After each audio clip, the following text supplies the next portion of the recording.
ফাইল্লাম তাস্তাতি ফাবিলিসানি, নবীজি বলেন আর এরপরে তোমরা যদি সেটাতে অক্ষম হও যে হাত দিয়ে বাধা দিবা, কাজটাকে ধ্বংস করে ওইখানে একটা ভালো কাজকে প্রতিষ্ঠিত করবা, এটা তোমাদের জন্য সমর্থবান তোমরা নও, তোমাদের জন্য এটার সুযোগ নাই। নবীজি এরপরে বলেন ফাইল্লাম তাস্তাতি ফাবিলিসানি, যার ওই ধরনের ক্ষমতা নাই সে অন্যায় দেখলে জবান দ্বারা এই কাজের বিরোধিতা করবে, জবানের দ্বারা সে পৌঁছিয়ে দিবে এই কথা যে এটা অন্যায়, এটা অপরাধ। ফাইল্লাম তাস্তাতি ফাবিকলবি, এখন জবান দিয়ে বাধা দেওয়ার কোনো সুযোগ নাই।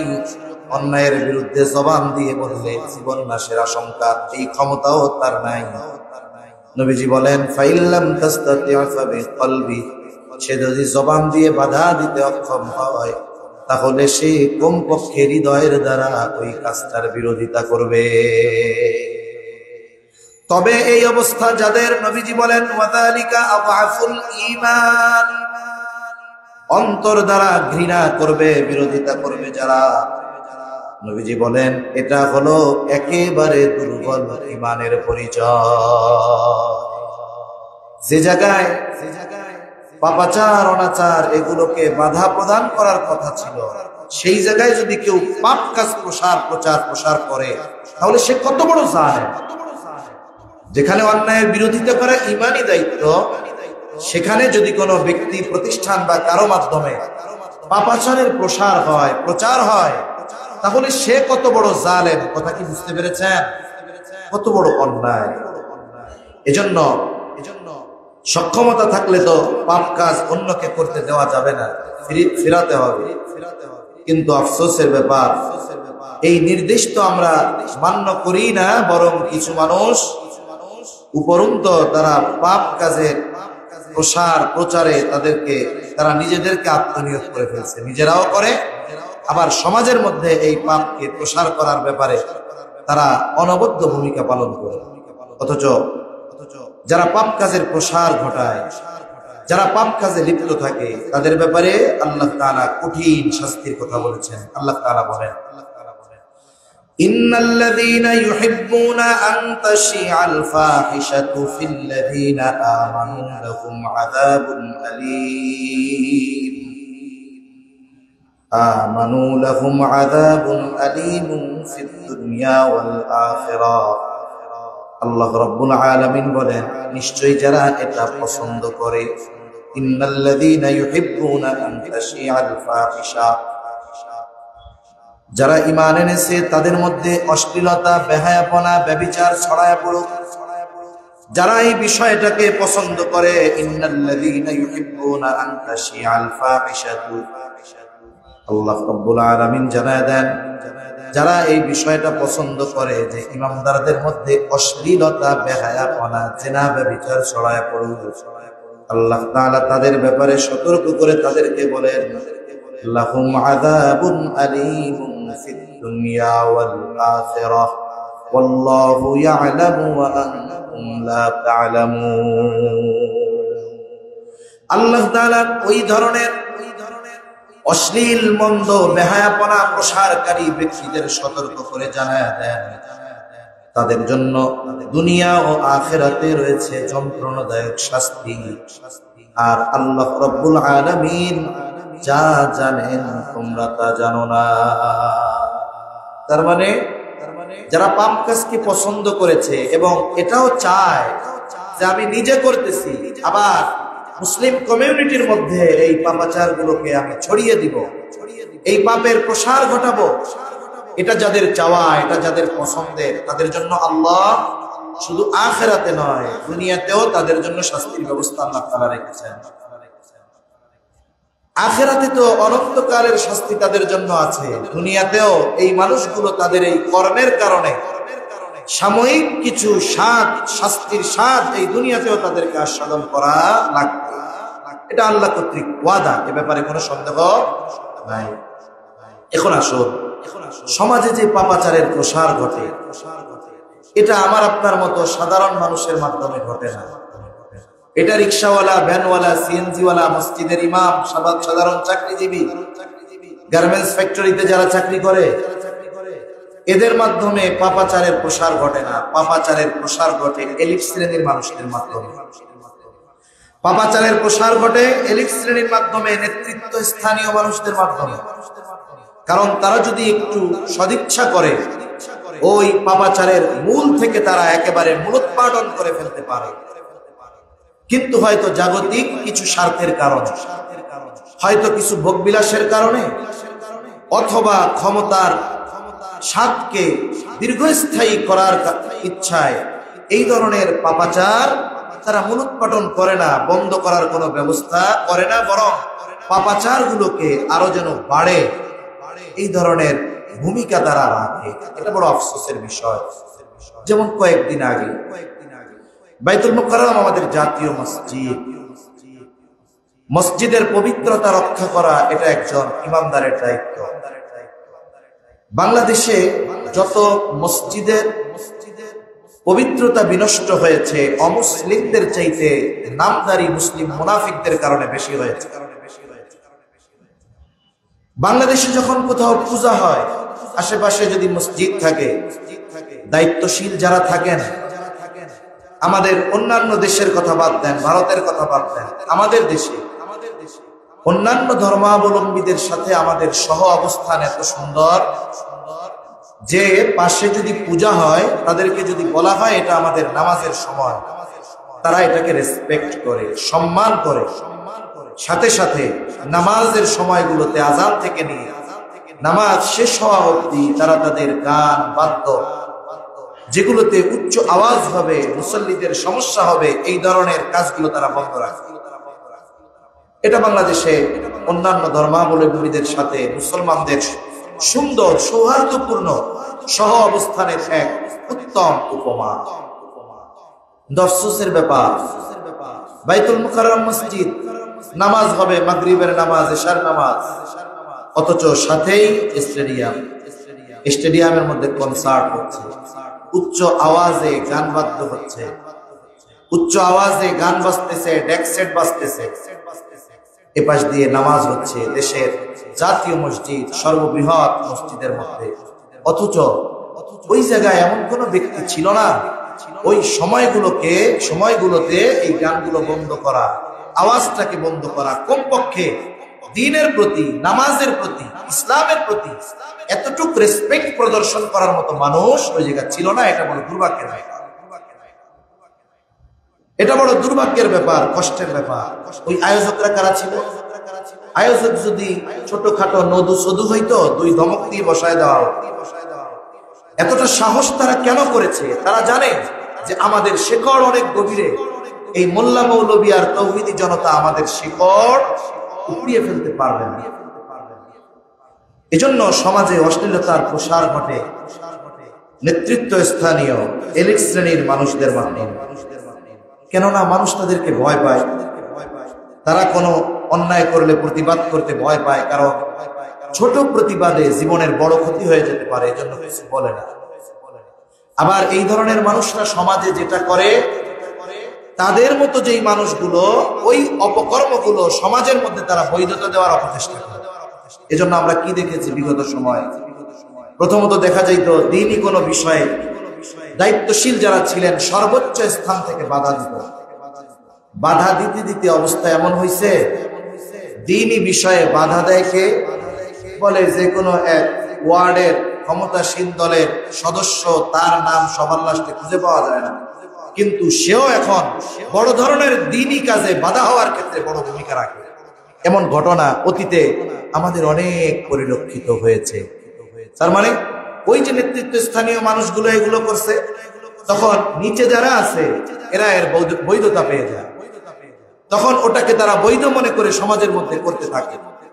নেতৃত্ব স্থানীয় যারা, কোন দলের হাইকমান্ড, সে যদি এই কথা মানা করে যে আমার দলের যারা আমাকে মহব্বত করে, ভালোবাসে, তারা এই ধরনের কোন কাজের সাথে সম্পৃক্ত হবে না, কোন জায়গার নদু শুধু আছে যে ওই কাজ সমাজে প্রতিষ্ঠার জন্য সে চেষ্টা করবে? এ সাহস আছে? জোরে বলেন আছে? তাহলে সমাজে অপরাধ প্রতিষ্ঠিত হওয়ার জন্য দায়ী কারা? স্থানীয় যারা, তারা। কথা আমার না, আমার দোষ দিয়া লাভ নাই, এ কথা স্বয়ং কার? আল্লাহর নাম এত জোরে বলছেন, খিদা লেগে গেছে, এইটাও কম না। চুপ থাকা তো সম্মতির লক্ষণ। খিদা লেগে গেছে বেশি আপনাদের, অসুবিধা নেই, যেহেতু সময় আস্তে আস্তে এগিয়ে আসছে, আসরের সময় মাগরিব চলে আসছে, আমরাও চেষ্টা করব আগে আগে ছেড়ে দেওয়ার জন্য ইনশাআল্লাহ, যাতে যাদের দাওয়াত আছে তাদের গোশতগুলো যেন জমে না যায়। কারণ দাওয়াতে গিয়ে গোশত রোস্ত জমে গেলে খাওয়া যে কি কষ্ট, মোটামুটি এটা আমরাও অনেক আগে অনুধাবন করেছি। তা আল্লাহ তাআলা বলেন, وَإِذَا أَرَدْنَا أَن نُّهْلِكَ قَرْيَةً أَمَرْنَا مُتْرَفِيهَا فَفَسَقُوا فِيهَا فَحَقَّ عَلَيْهَا الْقَوْلُ فَدَمَّرْنَاهَا تَدْمِيرًا। আল্লাহ রাব্বুল আলামিন বলেন, যখন আল্লাহ রাব্বুল আলামিন বলেন, যখন তিনি কোন সম্প্রদায়কে ধ্বংস করে দিতে চান তাদের পাপাচারের কারণে, অনাচারের কারণে, আল্লাহ তাআলা যখন কোন জনপদকে পাপাচারের কারণে ধ্বংস করার ইচ্ছা পোষণ করেন, তখন আল্লাহ তাআলা ওই জনপদের সম্পদশালী, সম্ভ্রান্ত, পাওয়ারফুল যারা আছে ওই মানুষগুলোকে আল্লাহ সৎ কাজের আদেশ দেন। কারণ সমাজের নিম্ন স্তরের মানুষেরা ভালো কাজ প্রতিষ্ঠা অথবা মন্দ কাজ বাধা দেওয়ার ক্ষমতা রাখে না। সে ব্যক্তিগতভাবে করতে পারে, কিন্তু সামাজিকভাবে, রাষ্ট্রীয়ভাবে ভালো কাজ প্রতিষ্ঠা আর অন্যায় কাজের প্রতিরোধ করা, এই ক্ষমতা থেকে নেতৃত্ব স্থানীয় সম্পদশালী মানুষদের। আল্লাহ তাআলা এই ধরনের মানুষদেরকে নির্দেশ দেন, সৎ কাজের আদেশ দেন। যখন ওই ক্ষমতাধারীরা আর সম্পদশালীরা এই আদেশ অমান্য করে, আল্লাহ তাআলা বলেন, তারা যখন এই আদেশের লঙ্ঘন করে, আদেশ পালন করে না, আল্লাহ তাআলা বলেন তখন তাদের উপর আল্লাহর যে আযাব গজবের নির্দেশ এটা সাব্যস্ত হয়ে যায়, এবং আল্লাহ বলেন আমি ওই জনপদকে তখন সমূলে ধ্বংস করে দেই। তাহলে যে কোনো সম্প্রদায় ধ্বংস হওয়ার অন্যতম কারণ কি? ধ্বংস হওয়ার অন্যতম কারণ যখন ওই সম্প্রদায় পাপাচারে লিপ্ত হয়েছে। যারা পাপাচার বন্ধ করার ক্ষমতা রাখে, আল্লাহ তাআলা তাদেরকে আগে নির্দেশ দেন যে তোমরা এই পাপাচার বন্ধ করো, মানুষকে ভালো কাজের আদেশ দাও, অসৎ কাজ থেকে নিষেধ করো। কিন্তু উল্টা তারা মন্দ কাজ বন্ধ না করে তারাই মন্দ কাজের জন্য শেল্টার দেয়, তারাই এই মন্দ কাজ পাপাচারকে বৈধতা দেয়। আল্লাহর আদেশের সর্বোচ্চ সীমা লঙ্ঘনকারী যখন তারা হয়ে যায়, এইবার আল্লাহ তাআলা ওই সম্প্রদায়ের জন্য যেই শাস্তি নির্ধারিত করে রেখেছেন এটা আল্লাহর পক্ষ থেকে তাদের উপরে চলে আসে। আর আল্লাহ কি করেন? এই কারণে ওই জনপদকে, ওই সম্প্রদায়কে একেবারে সমূলে আল্লাহ তাআলা নিশ্চিহ্ন করে দেন। এজন্য যখন কোন পাপাচারের কারণে আল্লাহ তাআলা কোন জাতিকে শাস্তি দেন, তখন আল্লাহ তাআলা আর ভালো মন্দ দেখেন না। এই এলিট শ্রেণী, ক্ষমতাধর, সম্পদশালী মানুষগুলার জন্য নিরহ মুসলমান, নিরহ মানুষ যারা, এরাও শাস্তিতে গ্রাস হয়, আযাবে গ্রাস হয়, এদেরও মৃত্যু হয়। হাদিসের মধ্যে আসছে রাসূলুল্লাহ সাল্লাল্লাহু আলাইহি ওয়াসাল্লামকে জিজ্ঞাসা করা হয়েছে, আল্লাহ রাসূল সাল্লাল্লাহু আলাইহি ওয়াসাল্লাম যখন সাহাবায়ে কেরামকে এই কথা বলেছেন, যখন কোন জনপদে ওই যে আল্লাহর ওই কথা পাপাচারে লিপ্ত হয়, জনপদের ক্ষমতাধর অধিবাসীরা যখন পাপাচার থেকে মানুষকে বিরত করে না, ভালো কাজের আদেশ দেয় না, তখন আল্লাহ সমূলে ধ্বংস করে দেয়। সাহাবায়ে কেরাম জিজ্ঞাসা করলেন, ইয়া রাসূলুল্লাহ আনাহলিকু ওয়া ফীনাস সালিহুন, আমরাও ধ্বংস হয়ে যাব অথচ আমাদের মধ্যে নেককার মানুষেরা থাকবে, মুত্তাকি পরহেজগার মানুষেরা থাকবে, এরপরেও কি আমরা ধ্বংস হয়ে যাব? নবীজি সাল্লাল্লাহু আলাইহি ওয়াসাল্লাম বলেন, ক্বালা নাআম ইযা কাসুরাল খাবাস, যখন পাপাচার বেড়ে যাবে আর ওই পাপাচার থেকে মানুষকে বিরত করা হবে না, ক্ষমতাধর সম্পদশালী মানুষরা যখন মানুষকে ভালো কাজের আদেশ দিবে না, অসৎ কাজের নিষেধ করবে না, তখন আল্লাহর গজব আসবে, নেককাররাও এই গজবে পড়ে মরবে। তাহলে নাউজুবিল্লাহ কর, সুবহানাল্লাহ কয়, নাউজুবিল্লাহ। তাহলে পাপাচার যখন বেড়ে যায়, বাড়ার কারণ কি? আযাবের কারণ কি? ক্ষমতাধর আর সম্পদশালী মানুষ। এটা হলো মূল কথা। এই ঘোষণা কার? জোরে বলেন। এখন আসেন, পাপাচার যখন বেড়ে যায় কোন কোন ধরনের শাস্তি আসতে পারে? মানুষ যখন বিভিন্নভাবে পাপাচারের প্রসার ঘটায়, পাপাচারের প্রসার ঘটার কিছু মাধ্যম আছে। কোন মাধ্যমগুলোই হতে পারে? মানুষের কথার মাধ্যমে অশ্লীলতা ছড়ায়। মানুষ তার জবান দিয়ে অশ্লীল ফাহিশা মন্দ কথাগুলো বলে। কাজের মাধ্যমে পাপাচারের প্রসার ঘটে, পোশাকের মাধ্যমেও পাপাচারের প্রসার ঘটে, আচার আচরণের দ্বারা পাপাচারের প্রসার ঘটে, সিনেমা নাটকের মাধ্যমে পাপাচারের প্রসার ঘটে, বিজ্ঞাপনের মাধ্যমে পাপাচারের প্রসার ঘটে, সোশ্যাল মিডিয়া, ফেসবুক, ইউটিউব সহ ইমো যত কিছু আছে এইগুলার মাধ্যমে পাপাচারের প্রসার ঘটে।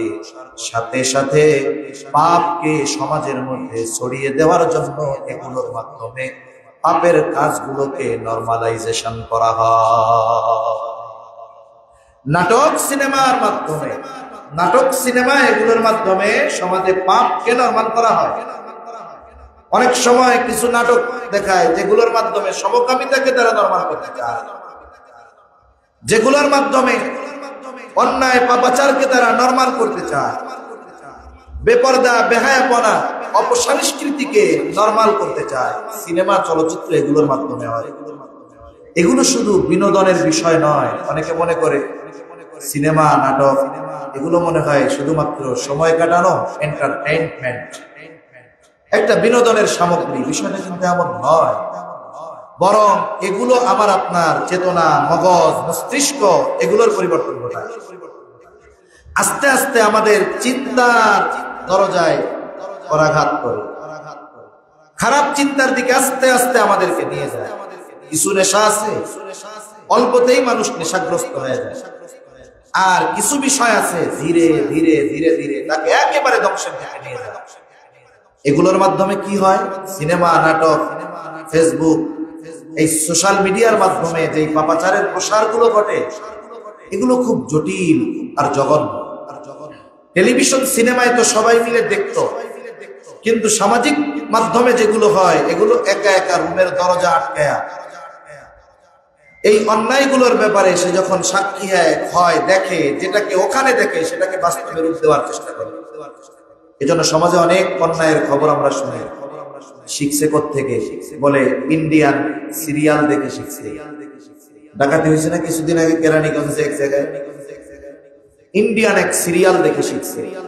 উত্তরবঙ্গে ছোট ছোট বাচ্চারা আর একটা ছোট বাচ্চারে মেরে পায়খানার সেটি নাকি ফলায় ধরছে ওদেরকে আস্তে আস্তে। এক সময় কোথার থেকে শিখছে?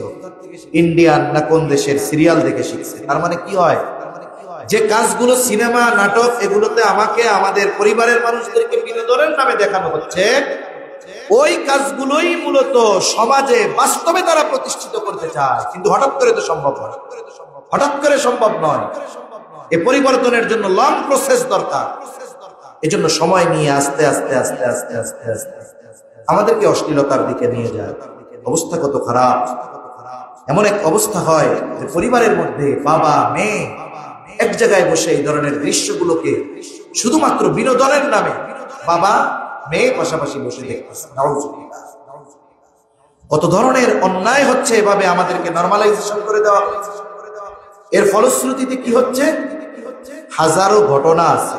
আজকেও আমি একটা ঘটনা বলতেছি যে এই ধরনের এই সমস্ত কারণে অনেক সময় বাবার হাত থেকে মেয়ে বাঁচতে পারতেছে না, জেনায় লিপ্ত হচ্ছে, জোর করে ধর্ষণ করতেছে, নানা তার নাতিকে ধর্ষণ করতেছে। সমাজে এই দৃশ্যগুলো 30, 40, 50 বছর আগে আমরা কল্পনাও করি নাই, কিন্তু এখন দেশের কোথাও না কোথাও এই ধরনের দৃশ্যগুলো, ঘটনাগুলো আমাদের সামনে আসছে। এটা একদিনে হয় নাই, এই পরিবর্তন লম্বা সময় ধরে হচ্ছে। এজন্য আমাদের সমাজ বাঁচানো দরকার, জাতিকে বাঁচানো দরকার, ঈমান বাঁচানো দরকার, আগামী প্রজন্মকে বাঁচানো দরকার। এগুলোর নিয়ন্ত্রণ দরকার। স্বাধীনতারও সীমাবদ্ধতা আছে, মনে রাখতে হবে। স্বাধীনতার কি আছে? সীমাবদ্ধতা আছে। সীমাবদ্ধহীন স্বাধীনতা যদি হয় তাহলে কি হবে? একজন ল্যাংটা হয়ে মসজিদের মধ্যে আসবে, কিচ্ছু বলতে পারবেন? কিছু বলতে পারবেন? আমার স্বাধীনতা এটা, আসছি তোর বাপের ঘরে, আল্লাহর ঘরে। এটা কি সহ্য করার মতো বিষয়? কিন্তু অবাধ স্বাধীনতা এই পর্যায়ে পৌঁছায় দিতে পারে, এটা অসম্ভব নয়। যদি এদেশে বেহায়াপনা, পতিতাবৃত্তিকে অধিকার হিসাবে খোলা মাঠে নামতে পারে আন্দোলন করার জন্য, তাহলে বস্ত্রহীন হয়ে রাস্তায় দৌড়াবে না, মসজিদে ঢুকবে না, এটা হবে না ভবিষ্যতে, এটা বলার কোনো সুযোগ নাই। এখন এই পাপের প্রসার বিভিন্ন পদ্ধতিতে ঘটে। এজন্য পাপ প্রসারের মাধ্যমগুলো থেকেও আমাদের বেঁচে থাকা দরকার। এখন এই পাপের প্রসার যদি ঘটে, সমাজে কি হয়, কি প্রতিক্রিয়া হয় আল্লাহর পক্ষ থেকে? পৃথিবীতে বিপর্যয় সৃষ্টি হয়, পৃথিবী বসবাসের অনুপযুক্ত হয়ে পড়ে। বিভিন্ন ধরনের স্থল জলে বিভিন্ন সময় বিভিন্ন ধরনের বিপর্যয় আল্লাহর পক্ষ থেকে দেখা দেয়। আল্লাহ এই পাপাচারের কারণে এগুলো দেন। তবে নবীজির দুহার বরকতে সমূলে আল্লাহ আমাদের শেষ করে দেন। আল্লাহ তাআলা বলেন, যাহারাল ফাসাদু ফিল বাররি ওয়াল বাহরি বিমা কাসাবাত আইদিন নাস লিয়ুযীকাহুম বা'দাল্লাযী আমিলু লা'আল্লাহুম ইয়ারজিউন। আল্লাহ তাআলা বলেন, যাহারাল ফাসাদু ফিল বাররি ওয়াল বাহরি বিমা কাসাবাত আইদিন নাস, জল স্থলে যত রকমের বিপর্যয় ছড়িয়ে পড়ে, এগুলো সব মানুষের কৃতকর্মের দরুন হয়, মানুষের হাতের কামাই। আমরা যেই ধরনের আমল করি ওই ধরনের বিপর্যয় আল্লাহ তাআলা আমাদেরকে দেন। তবে আল্লাহ তাআলা এই কাজের শাস্তি আমাদের আস্বাদন করান, ধ্বংস করে দেওয়ার জন্য নয়। আল্লাহ বলেন, লিউযীকাহুম বা'দাল্লাযী আমিলু লা'আল্লাহুম ইয়ারজিউন। এই পাপাচারের কারণে আল্লাহ তাআলা কিছু শাস্তি আমাদেরকে আস্বাদন করার এই উদ্দেশ্যে, যাতে করে বান্দা সতর্ক হয়ে যায়, রেড সিগন্যাল দিয়ে দেন, যাতে বান্দা সচেতন হয়, সতর্ক হয়, অ্যালার্ট হয় যে আমার দ্বারা এই কাজ করা যাবে না, আমাকে পাপাচার ছেড়ে, অনাচার ছেড়ে আল্লাহর দিকে ফিরে যেতে হবে। এই কথাই আল্লাহ বলেন। এই যে কাজের শাস্তি তিনি আস্বাদন করান কেন? লাআল্লাহুম ইয়ারজিউন, যাতে তারা ফিরে আসে আল্লাহর দিকে। কিন্তু আফসোস, মানুষ যখন পাপাচারে লিপ্ত হয়, শাস্তি যখন আসে, অনেকে এই শাস্তি নিয়েও মজা করে। কয়েক বছর আগে একবার অনেক বড় ঝড় হবে, উপকূলীয় এলাকায় সতর্কতা দেওয়া হয়েছে, কক্সবাজার থেকে টুরিস্টদেরকে পাঠিয়ে দেওয়া হয়েছে। আর কিছু আল্লাহর বান্দা ওই সময় জোর করে কক্সবাজার গেছে ওই ঝড় এনজয় করার জন্য, দেখার জন্য। এরা কত বড় জালেম! আকাশ মেঘাচ্ছন্ন হলে নবীজি সাল্লাল্লাহু আলাইহি ওয়াসাল্লামের চিন্তায় কপালে বাজ পড়ে যেত। কারণ যখনই কোন জাতিকে আল্লাহ গজব দিচ্ছেন, এর আগে আল্লাহ আকাশকে মেঘাচ্ছন্ন করে ভীতিকর এক পরিস্থিতি আল্লাহ সৃষ্টি করেছেন। রাহমাতুল লিল আলামিন চিন্তিত থাকতেন, আর এই জালেমগুলো এগুলোকে উপভোগ করার জন্য কক্সবাজার যায়। আল্লাহ এগুলোর হেদায়েত দান করুন, বলেন আমিন। পাপাচারের প্রসারের মাধ্যমে দুনিয়া ও আখিরাতে ভয়াবহ শাস্তি, এ কথা আল্লাহ বলেন। ইন্নাল্লাযীনা ইউহিব্বুনা আন তাশিআল ফাহিশাতু ফিল্লাযীনা আমানু লাহুম আযাবুন আলীমুন ফিদ দুনিয়া ওয়াল আখিরাহ। যারা পাপাচারে লিপ্ত, সাথে সাথে এই পাপাচার অনাচার প্রসারে লিপ্ত, আল্লাহ রাব্বুল আলামিন তাদেরকে দুনিয়া আখিরাতে কঠিন শাস্তি দিবেন। ৩ নাম্বার, পাপাচারের কারণে যে পাপে লিপ্ত হয়, সে ব্যক্তি হোক আর কোন প্রতিষ্ঠান হোক আর সংস্থা হোক বা দল বা জাতি, পাপাচারের কারণে তাদের পতন ত্বরান্বিত হয়ে যায়। আল্লাহ রাব্বুল আলামিন বলেন মিম্মা খাতিআতিহিম উগরিকু ফাউদখিলু নারা ফালাম ইয়াজিদু লাহুম মিন দুনিল্লাহি আনসারা। আল্লাহ রাব্বুল আলামিন বলেন যারা পাপাচারে লিপ্ত হয়েছিল অতীতে, তাদের অপরাধের জন্য তাদেরকে নিমজ্জিত করা হয়েছিল এবং এরপরে তাদেরকে দাখিল করা হয়েছিল আগুনের মধ্যে তথা জাহান্নামে। অতঃপর তারা কাউকে আল্লাহর মোকাবেলায় সাহায্যকারী হিসাবে পায় না। আল্লাহ তাআলা পাপাচারে লিপ্ত পাপীদের শাস্তি আমাদের সময় অনুযায়ী বিলম্বে দেন ঠিক, কিন্তু যখন আল্লাহ শাস্তি দেন তখন ওই জালেম ওই পাপীর বিরুদ্ধে আল্লাহর মোকাবেলায় পৃথিবীর কেউ দাঁড়াতে পারে না। যত কিছুই তার থাকুক না কেন সব কিছু বিকল হয়ে যায়, অচল হয়ে যায়। এজন্য জুলুমের কারণে শাস্তি ত্বরান্বিত হয়, পাপের কারণে শাস্তি ত্বরান্বিত হয়। হোক সেই পাপটা ব্যক্তিগত, হোক সেই পাপটা সামগ্রিক। পাপাচারে যদি কেউ লিপ্ত হয় আর প্রসার ঘটায়, এর কারণে তার শাস্তি ত্বরান্বিত হয়। সময়ের সাথে সাথে সে আল্লাহর আযাব, আল্লাহর ক্রোধ, আল্লাহর গজবের দিকে অগ্রসর হতে থাকে। অনেক সময় আল্লাহ তাআলা পাপের কারণে সামগ্রিকভাবে শাস্তি দেন, যেমনটা হযরত নূহ আলাইহিস সালামের সম্প্রদায়ের জন্য আল্লাহ তাআলা করেছেন। ওই সময় শুধুমাত্র যারা নূহ আলাইহিস সালামের নৌকায় আরোহণ করেছে, ঈমান এনেছে, তারা ছাড়া গোটা পৃথিবীর সব মানুষকে আল্লাহ তাআলা ধ্বংস করে দিয়েছে। নূহ আলাইহিস সালাম দোয়া করেছে, ক্বালা নূহুর রাব্বি লা তাযার আলাল আরদি মিনাল কাফিরিনা দাইয়ারা। আয় আল্লাহ, এই জমিনে একটা কাফেরকে আপনি ছেড়ে দিবেন। যারা এই জমিনে অবস্থানরত কাফের আছে, একটাকে আপনি ছেড়ে দিবেন না, ধ্বংস করে দিবেন। আল্লাহ সুবহানাহু ওয়া তাআলা সমূলে শাস্তি দিয়ে দিয়েছেন। অনেক সময় এই শাস্তি নির্দিষ্ট জাতি গোষ্ঠীর উপরে আসে, যেমন হযরত লূত আলাইহিস সালাম, ওনার সম্প্রদায় যারা ছিল সমকামিতার পাপাচারে তারা লিপ্ত হয়েছে। আল্লাহ মানা করেছেন, সতর্ক করা হয়েছে, তারা ফিরে আসে নাই। আল্লাহ লূত আলাইহিস সালামকে সরিয়ে নিয়েছেন এলাকা থেকে, জিবরাইল আলাইহিস সালামকে পাঠায় দিয়েছেন। ফেরেশতা এসে শুধু কুকুর করে মেরে দিয়েছে, সব শেষ। তাহলে আল্লাহ তাআলা অনেক সময় সামগ্রিকভাবেও শাস্তি দেন। এরপরে যখন ওই ধরনের পাপাচারে প্রসার ঘটে সমাজে, পাপ এত পরিমাণ বাড়ে যে আল্লাহ শাস্তি যখন দেন, তখন এই শাস্তি থেকে নেককারের অবস্থা বাড়ে না, নেককারেরাও এই শাস্তির অন্তর্ভুক্ত হয়ে যায়। সামগ্রিকভাবে যখন আল্লাহ তাআলা শাস্তি দেন, বুখারীর বর্ণনায় আসছে রাসূল সাল্লাল্লাহু আলাইহি ওয়াসাল্লাম একদিন রক্তবর্ণ চেহারা নিয়ে ঘুম থেকে জাগলেন। চেহারার মধ্যে কেমন যেন রক্তবর্ণ এক ভাব।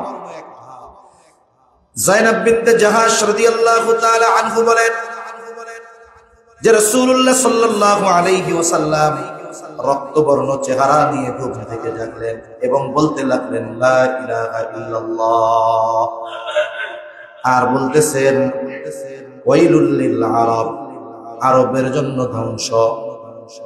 রাসূলুল্লাহ সাল্লাল্লাহু আলাইহি ওয়াসাল্লাম বললেন নিকট এক দুর্যোগে আরবেরা ধ্বংস হয়ে যাবে। সাহাবায়ে কেরাম জিজ্ঞাসা করলো, ইয়া রাসূলুল্লাহ সাল্লাল্লাহু আলাইহি ওয়াসাল্লাম, আমরা ধ্বংস হয়ে যাব, অথচ আমাদের মাঝে নেককার লোকেরা থাকবে? নবী সাল্লাল্লাহু আলাইহি ওয়াসাল্লাম তখন বললেন, হ্যাঁ, তোমরা ওই সময় ধ্বংস হয়ে যাবে। কারণ হলো নেককার মানুষ থাকার পরেও ধ্বংস হবে, কারণ হলো পাপাচারের মাত্রা অতিমাত্রায় বেড়ে যাবে, পাপাচার অতিমাত্রায় বেড়ে যাবে। এজন্য ওই সময় যদি নেককারও থাকে, ওই পাপীদের মধ্যে ওই শাস্তির অন্তর্ভুক্ত তারাও হয়ে যাবে। এজন্য দোয়া কবুল হয় না। যখন কোন সমাজে পাপাচার সর্বোচ্চ পরিমাণ প্রসার ঘটে পাপাচারের, ওই সময় নেককার মানুষদের দোয়াও আল্লাহ তাআলার কাছে কবুল হয় না। অনেক সময় আমরা বলি, ভালো মানুষ না থাকলে তো দুনিয়া থাকতো না, তাইলে অমুক বুজুর্গ এত দোয়া চাইলাম, দোয়া কবুল হয় না কেন? দোয়া কবুল না হওয়ার কারণ তো আমরাই। সমাজে আমাদের মাধ্যমে পাপ বাড়ছে, অশ্লীলতা, বেহায়াপনা, সুদ, ঘুষ, দুর্নীতি, অন্যেরটা মেরে খাওয়া, এগুলো আমাদের মাধ্যমে বাড়ছে, যার কারণে নেককার মানুষ যদি দোয়া করে তাদের দোয়া কবুল হয় না। সাথে সাথে ভালো কাজ নিয়ে বিদ্রূপ করা, নেকের কাজ নিয়ে বিদ্রূপ করা, এটাও পাপ প্রসারের শামিল। সেজন্য কেউ যদি কোনো ভালো কাজ করে, নেকের কাজ করে, এটাকে আমরা বিদ্রূপ করব না, এটা নিয়ে আমরা ঠাট্টা করব না, মস্করা করব না। অনেক সময় অনেক মানুষ নেক কাজ করে, ব্যক্তিগত ভালো কাজ করে, আমরা ওই কাজগুলো নিয়ে ঠাট্টা মস্করা করি। বুজুর্গ সাচ্ছে, সবাই চলে গেছে, উনি কোরআন পড়তেছে, বুজুর্গ, এই যে উনি কোরআন পড়তেছে, এটা নেক কাজ না? এই কাজটা নিয়ে কেন আপনি বিদ্রূপ করবো, কেন আপনি ঠাট্টা করবো? একজন সুন্দর মতো, আগে দাড়ি ছিল না, দাড়ি রাখছে, শার্ট প্যান্ট পরতো, এখন সে সুন্নাতি লেবাস পরে, দেখো হাজি সাহেব। তার মানে এই পোশাকটাকে আপনি বিদ্রূপ করে তাকে হাজি যে বললাম, এটা খোসা মেরে বললাম। এজন্য অনেক সময় ভালো শব্দ খারাপ উদ্দেশ্যে ব্যবহার হয়। কোন পদ্ধতিতেই আমরা কোনো ভালো মানুষের ভালো কাজ বা কোনো নেক কাজ নিয়ে ঠাট্টা বিদ্রূপ করবো না। এরপরে কিছু পাপ আছে যেগুলো ওপেন নয়, যেগুলো গোপন। যেই পাপগুলো মানুষ ওপেনে করে না, গোপনে করে, কিন্তু উপরে খুব ভালো, কিন্তু ভিতরে সে পাপাচারে লিপ্ত। আমাদের পরিভাষায় বলে উপরে ফিটফাট, ভিতরে সদরঘাট। দেখা যায় লম্বা জামা গায়ে হুজুর মানুষ তাহাজ্জুদ পড়ে, আবার চোখের গোনা, জবানের গোনা, মোবাইলের গোনা, পরনারীর সাথে কথা বলা, এমনটা আছে না নাই? গোপন পাপ, এটাও শাস্তির কারণ। আল্লাহ রাব্বুল আলামিন কোরআনুল কারীমের মধ্যে বলেন, কুল ইন্নামা হাররামা রাব্বিয়াল ফাওয়াহিশা মা যাহারা মিনহা ওয়া মা বাতানা ওয়াল ইসমা ওয়াল বাগয়া বিগাইরিল হক। আল্লাহ তাআলা বলেন, আপনি বলুন, নিশ্চয় আমার প্রতিপালক হারাম করেছেন প্রকাশ্য অপ্রকাশ্য অশ্লীলতা আর পাপ, অসঙ্গত বিরোধিতা এবং কোন কিছুর সাথে আল্লাহ তাআলার শিরিক করা। ওয়া আন তুশরিকু বিল্লাহ, প্রকাশ্য অপ্রকাশ্য যত ধরনের অশ্লীলতা আছে, যত ধরনের পাপাচার আছে, এগুলোকে আল্লাহ হারাম করেছেন। এজন্য প্রকাশ্য পাপের কারণে যেমন শাস্তি পেতে হবে, অপ্রকাশ্য পাপের কারণেও অনুরূপভাবে শাস্তি পেতে হবে। প্রকাশ্য পাপ যদি কেউ করে কিন্তু প্রসার করে না পাপের, নিজে পাপটা করে, কিন্তু সে সমাজে এই পাপের প্রসার ঘটায় না। কারণ কারো মাধ্যমে যদি কোনো পাপের প্রসার ঘটে, শুরুটা তার দ্বারা এবং তার পরবর্তীতে আস্তে আস্তে এটা গোটা দেশে ছড়ায় গেছে। হাদিসের মধ্যে আসছে, নবীজি সাল্লাল্লাহু আলাইহি ওয়াসাল্লাম বলেন, যখন কারো দ্বারা কোনো ভালো কাজের সূচনা হয়, ওই ভালো কাজ সে যতদিন করে, তারপরে যত মানুষ এই ভালো কাজগুলো যতজন করে, যতদিন চলে, সকলের ভালো কাজের সমপরিমাণ সওয়াব যার দ্বারা ভালো কাজের সূচনা হয়েছিল তার আমলনামায় যোগ হয়ে যায়। আবার কারো দ্বারা যদি মন্দ কাজের সূচনা হয়, ওই মন্দ কাজ যতজন করে আর যতদিন চলে, নবীজি সাল্লাল্লাহু আলাইহি ওয়াসাল্লাম বলেন, সবার পাপের সমপরিমাণ পাপ শুরু যার দ্বারা হয়েছে তারা আমলনামায় যোগ হয়ে যায়। ভালো কাজের সূচনাকারী ভালো কাজের সওয়াব পায়, তবে যারা ভালো কাজগুলো করে তাদের সওয়াবে কোনো কমতি পড়ে না। অনুরূপ ভাবে মন্দ কাজ যারা করে, মন্দ কাজের কারণে মন্দ কাজের সূচনাকারী সবার সমপরিমাণ পাপ পেয়ে যায়, কিন্তু যারা পাপাচারে লিপ্ত হয় তাদের পাপে কোনো কমতি পড়ে না। নবীজি বলেন, এই পৃথিবীতে সর্বপ্রথম অন্যায়ভাবে হত্যাকাণ্ড সংঘটিত হয়েছে আদম আলাইহিস সালামের এক সন্তানের মাধ্যমে। কিয়ামত পর্যন্ত এই পৃথিবীতে যত অন্যায় হত্যাকাণ্ড সংঘটিত হবে, সব হত্যাকাণ্ডের সমপরিমাণ গুনাহ আদম আলাইহিস সালামের ওই হত্যাকারী সন্তানের আমলনামায় যোগ হয়ে যায়। সাথে সাথে পাপ কাজের সমর্থন দেওয়াও সমপরিমাণ অপরাধী হিসাবে সাব্যস্ত হবে। এটা পাপ কাজ। মনে করেন আপনি এলাকার চেয়ারম্যান হয়েছেন, মেয়র হয়েছেন, কাউন্সিলর হয়েছেন, আপনার কাছে পাপ কাজের অনুমতি নিতে আসছে। আপনি তো মাশাআল্লাহ তাহাজ্জুদ গুজারি, আপনি তো নেককার মানুষ, অনুমতি চাইতে আসছে। চিন্তা করছেন আমার এটা যদি না করতে দেয় সমর্থন হারাতে হবে, যা করিস। আল্লাহর কসম, আপনি ওইখানে উপস্থিত থাকবেন না, আপনি আল্লাহর ঘরে থাকবেন, কিন্তু বাংলাদেশে পাপ হবে, ওই পাপের সমপরিমাণ পাপ আপনার আমলনামায় যোগ হয়ে যাবে আল্লাহর ঘরে বসে থাকা অবস্থায়। এজন্য পাপের সমর্থন দেওয়া, সেটা মৌখিকভাবে হোক, লিখিতভাবে হোক, মৌন সম্মতি হোক, যে সমর্থন দেয় পাপের সেও সমান অপরাধ। বিষয়গুলোর ব্যাপারে আমাদের সচেতন হতে হবে। কেন?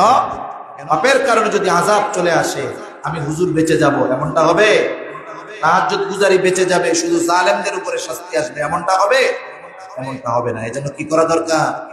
সামাজিকভাবে সম্মিলিত প্রচেষ্টার মাধ্যমে এই পাপাচার, অনাচার প্রতিরোধের ব্যবস্থা করা দরকার। শুধু প্রশাসনের জন্য বসে থাকলে হবে না, সামাজিকভাবে প্রতিরোধ গড়ে তুলতে হবে।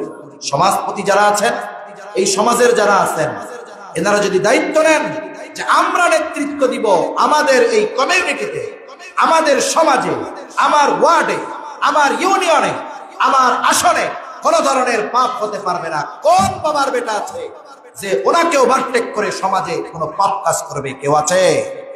এজন্যই আল্লাহ বলেছেন পাপের প্রসার ঘটার অন্যতম মাধ্যম হলো সম্পদশালী আর ক্ষমতাধরেরা। আল্লাহ তাআলা আমাদের সকলকে সকল ধরনের পাপাচার থেকে বেঁচে থাকার তৌফিক দান করেন। নবীজি একটা উপমা দিচ্ছেন যে কেন সম্মিলিতভাবে পাপ ঠেকানো দরকার। একটা নৌকা দুই তালা, নৌকার একতলা থাকে পানির নিচে, একতলা কোথায় থাকে? পানির নিচে থাকে, আর একতলা উপরে থাকে। কিন্তু পানির নিচে যেই তলা থাকে, ওই তলার লোকদের পানি পাওয়ার জন্য উপর তলায় যাওয়া লাগে, ঠিক না? উপর তলায় যাওয়া লাগে, যদিও তারা পানির মধ্যে একতলা। এখন উপরে গিয়ে পানি আনতে হয়। নবীজির হাদিসের উপমাটা, মানে কথাটা আমি আমার ভাষায় বলছি। এখন নিচুওয়ালারা চিন্তা করতেছে, প্রত্যেকবার পানি আনতে উপরে যাইতে ভালো লাগে। আর একজন বুদ্ধি দিছে, এক কাম কর, নিচে একটা ছিদ্র করে মেলা, তাইলে আর পানি আনার জন্য উপরে যাওয়া লাগবে না।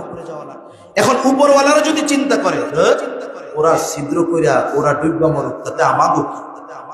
এখন নৌকার তলায় যদি ছিদ্র হয়, যদি নৌকার মধ্যে পানি প্রবেশ করে, তাহলে কি উপর তলায় যারা আছে তারাও রেহাই পাবে? পাবে না। ওই পাপাচারেরা পাপে লিপ্ত হয়ে নৌকা কেমন যেন ছিদ্র করতেছে। এখন কি করা দরকার? জ্ঞান সম্পন্ন মানুষ যারা সম্মিলিতভাবে ওই আকলহীন পাপাচারীকে তার পাপ থেকে সম্মিলিতভাবে ফেরানো দরকার। কেন? বলে ওর পাপের কারণে যদি শাস্তি আসে আমরাও কেউ বাঁচতে পারবো না। এই জন্য অনুরোধ, আমরা সামাজিকভাবে সম্মিলিতভাবে পাপের বিরুদ্ধে, অনাচারের বিরুদ্ধে, অশ্লীলতার বিরুদ্ধে প্রতিরোধের দেয়াল গড়ে তুলি। ইনশাআল্লাহ আল্লাহর পক্ষ থেকে আমাদের জন্য সাহায্য আসবে। আল্লাহ তাআলা কথাগুলো বুঝবার তৌফিক দান করেন। আমরা যারা সুন্নাত পড়ি নাই, মেহরবানি করে সুন্নাত পড়ি। দাঁড়ানোর সময় আমরা একটু কাতারের ফাঁকাগুলো বন্ধ করে দাঁড়াই, যাতে করে পেছনে যেই ভাইয়েরা আছেন ওনারাও মসজিদের মধ্যে আসতে পারেন।